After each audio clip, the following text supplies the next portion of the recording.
Hello friend, সবাইকে welcome জানাই নতুন একটি ভিডিওতে। এই মুহূর্তে যে আপডেটটির দিকে আমরা নজর রাখবো সেটি হচ্ছে অ্যাপয়েন্টমেন্ট লেটারের দাবিতে তাৎপর্যপূর্ণ নির্দেশ কলকাতা হাইকোর্টের।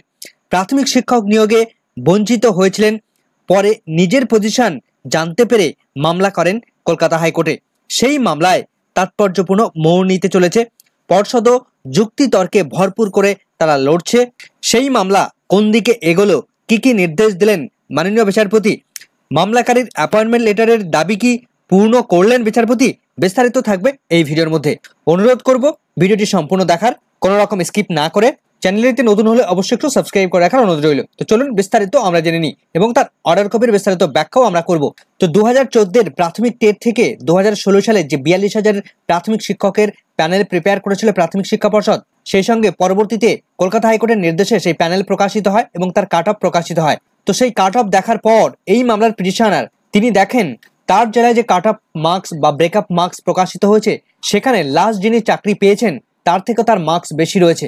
তার ফলে তিনি মামলা করেন এবং সেই মামলায় তাৎপর্যপূর্ণ অর্ডার এবং নতুন মোড় নিচ্ছে কলকাতা হাইকোর্টে। তো এই মামলায় পিটিশনার তারা কি দাবি জানিয়েছে, কি অর্ডার এলো, পর্ষদ কি যুক্তি দেখিয়েছে, বিস্তারিত অর্ডার কপিতে আমরা চলে যাব। তো পিটিশনারদের পক্ষ থেকে কথা বলছিলেন সুদীপ্ত দাশগুপ্ত, দীপা আচার্য, অর্ক নন্দী, এরা কথা বলছিলেন। অন্যদিকে প্রাথমিক শিক্ষা পর্ষদের হয়ে কথা বলছিলেন সুবীর সান্যাল, রাতুল বিশ্বাস, এনারা ছিলেন। এনসিটির পক্ষ থেকে আশা গৌরী ম্যাম ছিলেন। স্টেটের পক্ষ থেকে বিশ্বব্রত বাবু তিনি ছিলেন। এবার আমরা মূল অর্ডার কি দিয়েছে আমরা দেখে নিই। Affidavit of service file today in court be kept with the records. অর্থাৎ ইতিমধ্যেই প্রাথমিক শিক্ষা পর্ষদ তারা যে এফিডেভিট ফাইল জমা করেছে সেটা কলকাতা হাইকোর্ট রেকর্ড হিসেবে গ্রহণ করেছে।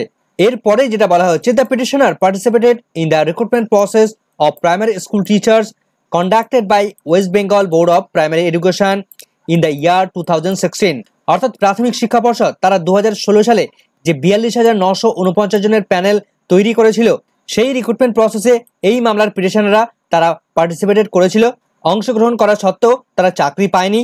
The panel with the breakup of marks was published under the orders passed by the court in the month of May 2023।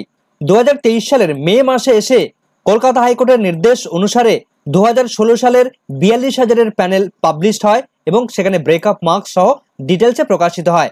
The petitioner thereafter came to learn, সেখান থেকে পিটিশনাররা তারা দেখে যে বা তারা জানতে পারে যে that he obtain more marks than the last empanel candidate who was given appointed.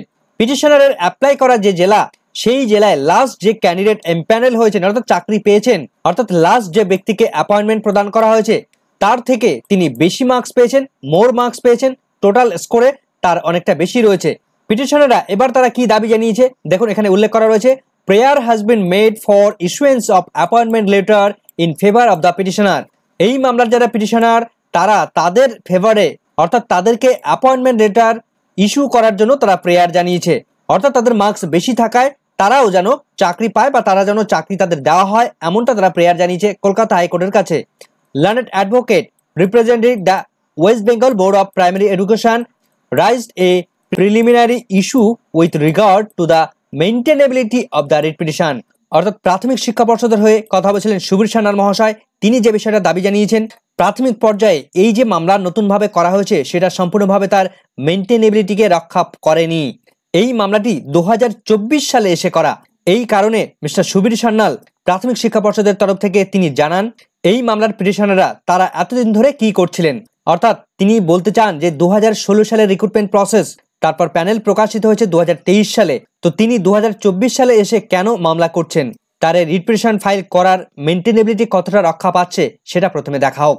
অর্থাৎ এই রিট পিটিশনের মেইনটেনেবিলিটি নিয়ে তিনি প্রশ্নচিহ্ন তুলেছেন এবং তিনি আরও জানিয়েছেন it has been submitted that, আরও যে বিষয়টি সাবমিট করা হয়েছে, as the panel in question expire long back.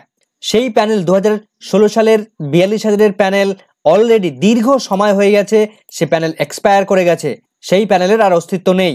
Accordingly there is no scope for entertaining the writ petition after such a long delay. এই যে রিট পিটিশন করা হয়েছে সেটা একটা দীর্ঘ সময় ডিলে করার পর তারা এই মামলাটি রিট পিটিশন ফাইল করেছে, সেখানে আর কোনো রকমভাবে স্কোপ থাকে না এই মামলায় যা তারা যে দাবি জানিয়েছে সেটা কোনো রকমভাবে এন্টারটেইন করা বা এই মামলার শুনানি করানোর কোনো প্রয়োজন নেই। And there is also no scope for giving any appointment to the petitioner. এবং সেখানে কোনো রকমভাবে কোনো স্কোপ নেই এই মামলার পিটিশনারদের অ্যাপয়েন্টমেন্ট প্রদান করার। অর্থাৎ প্রাথমিক শিক্ষা পর্ষদ তারা 3টি পয়েন্টকে এখানে তুলে ধরেছে। প্রথমত, মেনটেনেবিলিটি, এই রিট পিটিশন ফাইলের মেনটেনেবিলিটি রক্ষা পাচ্ছে না। দ্বিতীয়ত, প্যানেল এক্সপায়ার করে গেছে, দীর্ঘ সময় হয়ে গেছে, তারপরে এসে তারা মামলা করেছে। তৃতীয়ত, লং ডিলে, দীর্ঘ সময় পরে গিয়ে তারা মামলা করে, তার ফলে এই মামলায় কোনো স্কোপ তাদের দেওয়ার সম্ভব নয়, কোনো অ্যাপয়েন্টমেন্ট প্রদান করা সম্ভব নয়। তো এই মামলায় এখনো পর্যন্ত মাননীয় বিচারপতি অমৃতা সিনহা তিনি কোনো অর্ডার প্রদান করেননি। তিনি জানিয়েছেন যে এই মামলাটিকে আরও বিস্তারিত শুনানি করানোর প্রয়োজন রয়েছে, এই কারণে তিনি এই মামলাটিকে পরবর্তী শুনানির ডেট হিসেবে রেখেছেন, সেখানে তিনি আরও শুনানি করাতে চান। তো পরবর্তীতে এই মামলা এখনো পর্যন্ত বিস্তারিত শুনানি হয়নি, মামলাটি আরও বিস্তারিত শুনানি হলে আমরা পরবর্তী আপডেট নিয়ে অবশ্যই আপনাদের সঙ্গে আসবো। তো এমতো পরিস্থিতিতে দাঁড়িয়ে পিটিশনারদের কোনো স্কোপ থাকে কিনা, পিটিশনারদের অ্যাপয়েন্টমেন্ট গ্রান্ট করেন কিনা মাননীয় বিচারপতি, সেদিকে আমাদের নজর থাকবে। পিটিশনাররা চাকরি পান কিনা সেদিকে আমাদের নজর থাকবে। আবার অন্যদিকে পর্ষদের যুক্তি কতটা মান্য পাবে সেদিকে আমাদের নজর থাকবে। তো পরবর্তী আপডেট পেলে অবশ্যই আপনাদের সঙ্গে শেয়ার করব। আপাতত এই ভিডিওটি এখানেই শেষ করছি। চ্যানেলটিতে নতুন হলে অবশ্যই একটু সাবস্ক্রাইব করে রাখার অনুরোধ রইল এবং বন্ধুদেরকে সবাইকে শেয়ার করে দিন এবং অবশ্যই একটু লাইক করে যাবেন। ভিডিওটি সম্পূর্ণ দেখার জন্য সকলকে ধন্যবাদ।